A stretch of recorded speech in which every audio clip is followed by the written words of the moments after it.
ஏதோ ஒரு கெட்ட நேரத்தில் பலவிதமான சங்கடப்பட்டுட்டீங்க, பலவிதமான சிரமம் அனுபவிச்சுட்டீங்க. இது நல்ல நேரமாக இருக்குது, பயன்படுத்திக்கோங்க. ஏற்கனவே நீங்கள் இருந்த ஒரு நிலைக்கு நீங்கள் வரணும்னா உங்களுடைய பாரம்பரியம், உங்களுடைய அடையாளம், உங்களை வளர்த்தது எதுவோ அந்த தொழில் செய்கிறதுக்கு முயற்சி பண்ணுங்க. இந்த நேரம் அதுக்கான நேரம் தானுங்க. செப்டம்பர் மாதத்திலிருந்து செப்டம்பர் 1ஆம் தேதியிலிருந்து நவம்பர் மாதம் 27ஆம் தேதி வரைக்கும் உங்களுக்கு அதுக்கான நேரம் தானுங்க. செப்டம்பர் முழுவதும், அக்டோபர் முழுவதும், கிட்டத்தட்ட நவம்பர் 27 தேதி. ஏங்க, ஒரு மனுஷனுக்கு 3 மாதம் சாதகமான நேரம் தான் போதாதுங்களா?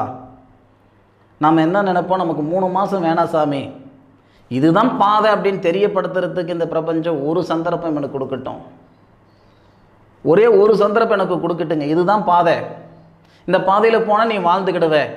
ஜோசியமே அதுக்காக தான் நம்ம பார்க்குறோம். நம்ம எதுக்காக ஜாதகம் பார்க்குறோம்? நான் போகிற பாதை சரியா தப்பா,